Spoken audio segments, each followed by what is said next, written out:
Em nome do Pai, do Filho e do Espírito Santo. Amém. Graças e louvores se deem a todo momento ao Santíssimo e Diviníssimo Sacramento.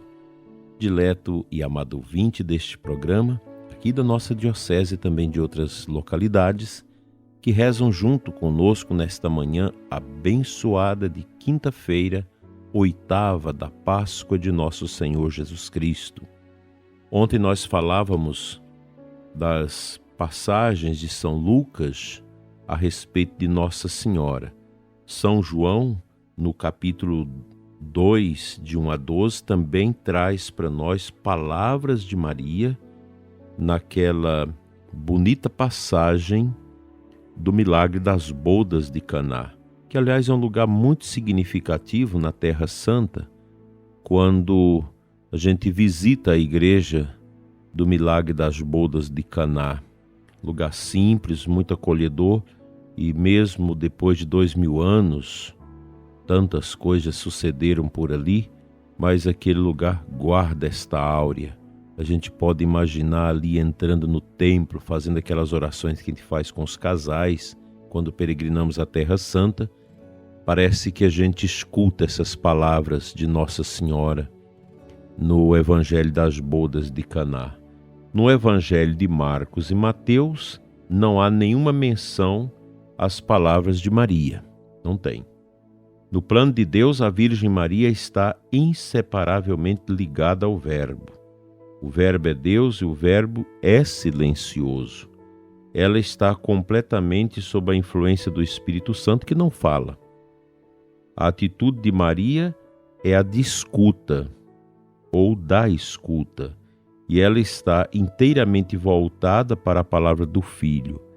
Ela é aquiescência e obediência.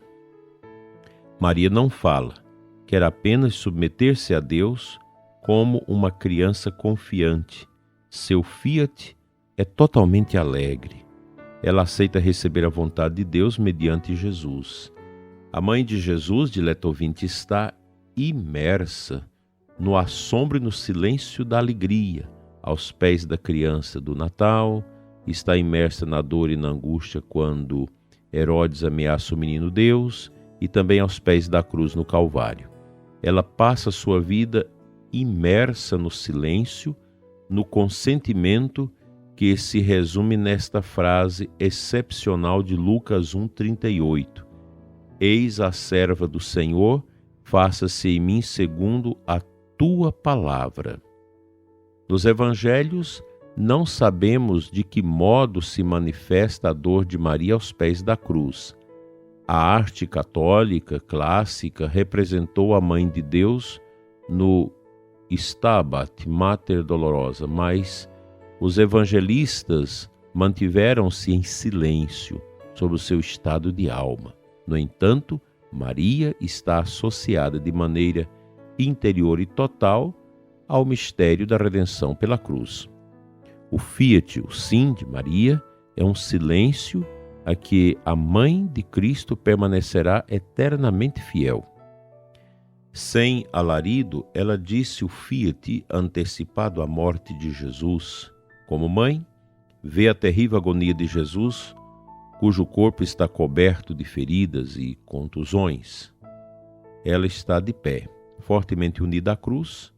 O sangue de seu filho cobre o seu rosto e seus braços, assim como Jesus, e a ele seguindo, Maria pode dizer: minha vida ninguém a toma, sou eu quem a dá. João 10,18.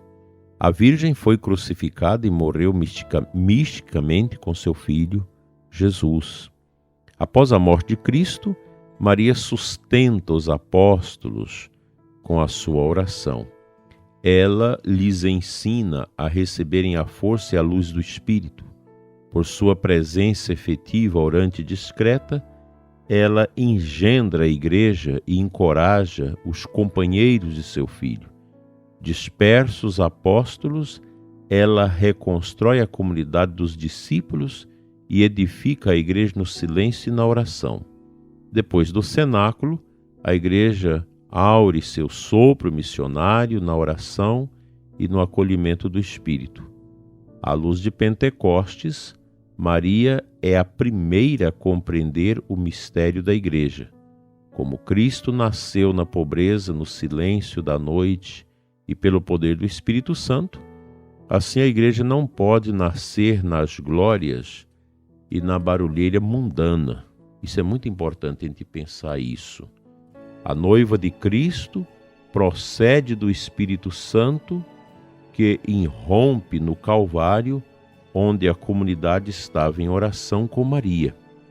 O Fiat de Maria culmina com o surgimento da primeira igreja pelo poder do Espírito Santo. São palavras bonitas que estão aqui no livro do nosso cardeal Sara, que faz esta memória da Virgem Santíssima como esposa do Espírito Santo, esposa do silêncio, porque o Espírito Santo não fala, ele é extremamente silencioso, mas ele fustiga dentro de nós a escutar a voz do Pai, a sentir a voz e as ações de Jesus. O Espírito Santo, ele trabalha profundamente. Daí que nós precisamos ter presente, ouvindo essas palavras sobre a igreja nascente, como que Nossa Senhora assistiu ali os apóstolos, o início da igreja, numa profunda intimidade com o silêncio do Espírito Santo. Nós precisamos entender o seguinte: a Igreja Católica, ela não é impulsionada pelo espírito humano. Nós sempre recordamos isso aqui e precisa que sempre seja recordado. Isso é um ensinamento da tradição da Igreja, os papas, todos eles sempre batem nessa tecla, mostrando que a Igreja não é uma estrutura meramente humana. Claro que a sociologia, a antropologia vai analisar a Igreja como um fenômeno humano, mas a nossa fé nos diz que é mais. A Igreja é algo que está para além da nossa compreensão pelos nossos sentidos, pois ela atende a um desejo do seu fundador, que é Cristo, para que ela seja no mundo o seu corpo místico, o seu mistério. Daí a Igreja, ela evidencia para nós esse mistério do ressuscitado, que diante do qual nós temos que entender que é melhor o silêncio, pois é um mistério inefável. Tudo que nós falarmos do mistério do ressuscitado ainda é pouco. As nossas palavras, as nossas compreensões humanas, elas são insuficientes para esgotar esse belíssimo mistério que é o ressuscitado que vive entre nós. Tudo que nós falarmos, pensarmos acerca deste mistério não será capaz de atingi-lo na totalidade da sua essência, porque é um mistério que fala. A melhor atitude nossa diante desse mistério de Cristo é o silêncio. E é o que nós fazemos na adoração ao Santíssimo. Hoje, quinta-feira, é dia de adoração, em muitas igrejas, o dia todo o Santíssimo está exposto. É o mistério. É esse mistério que nos preenche. Agora, para a gente compreender isso, acolher isso, é necessário que o coração esteja realmente conectado com aquela experiência do Antigo Testamento dos Anauins de Javé, os pobres de Deus. Se eu não me despojar, eu nunca vou entender o que é a igreja. Aí eu vou ficar vendo live de ateus, YouTubes ateus que mede a igreja através do dinheiro, através das coisas que a igreja tem. Que pobreza, que coisa triste. Outro dia eu perdi tempo vendo um desses vídeos para saber o que o povo escuta, o que vocês escutam desses ateus. Dá até nojo a incapacidade de falar sobre isso. Essas tentativas de lacrar, de tirar Deus do coração das pessoas e destruir assim a igreja. Esse é o mundo está aí para nos perseguir, para perseguir Cristo. É a besta do Apocalipse que quer a todo tempo destruir nosso Senhor no nosso coração. Que Deus nos ajude a viver o silêncio de Maria, que foi capaz de compreender o silêncio do Espírito Santo.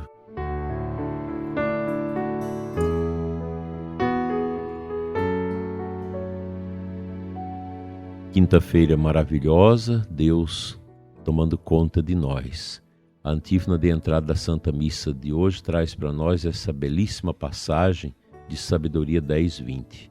Senhor, todos louvaram, unânimes, a vossa mão vitoriosa, pois a vossa sabedoria abriu os lábios dos mudos e tornou eloquente a língua das crianças. Veja que grandeza poética desta leitura, que extraordinária, já é uma prefiguração daquilo que nosso Senhor realizaria no Novo Testamento, abrindo a voz para os mudos, curando seus lábios, para que eles pudessem louvar, exaltar o seu santo nome. E ao mesmo tempo mostrando que é eloquente a linguagem, o falar das crianças. E é verdade, como a Bíblia ela traz o concreto da nossa existência. Quantas vezes as crianças nos calam. Eu lembro do meu sobrinho, hoje já grande, um senhor, que me perguntava: mas aonde ficava Deus antes da criação? As crianças fazem essas perguntas que deixam a gente assim embaraçados. Perguntas que você dá aulas anos no seminário, formando os futuros padres, nunca ninguém lhe faz uma pergunta tão aguda. E as crianças fazem. As crianças nos desconcertam com as suas palavras e nos ajudam a pensar. Isso a gente pode entender como o coraçãozinho das crianças é esse lugar maravilhoso que o silêncio do Espírito Santo alcança para nos dar um direcionamento. O Salmo 8, que exalta a beleza que sai dos lábios dos pequeninos, a oração das crianças, as intuições das crianças, a pureza das crianças. Daí a importância que nós católicos damos à família, na valorização das nossas crianças, para que a inocência delas não seja perturbada pela ideologia de gêneros, pela maldade desse mundo, da nova ordem, da Agenda 2030 e por aí vai. Que Deus nos preserve do mal e nos dê esta alegria do silêncio de Nossa Senhora.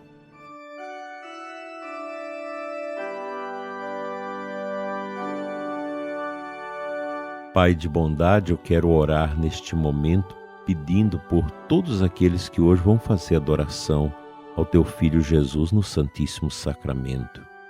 Abençoa, Senhor, o coração das pessoas que ainda está embrutalhado, frio, tétrico, que ainda não se abriu para a adoração. Conceda-lhes, Senhor, essa graça de poder adorar o Teu Filho Jesus, o ressuscitado que vive entre nós, e que a gente possa viver com grande alegria esta semana da oitava da Páscoa, voltando o nosso coração para Ti, sendo crianças, com capacidade de escutar o silêncio de Maria, que é a esposa do Espírito Santo também silencioso. Amém. O bom Deus te abençoe e te guarde em nome do Pai, do Filho e do Espírito Santo. Amém. Tenha uma abençoada quinta-feira e uma fecunda adoração e visita ao Santíssimo Sacramento. Assim seja.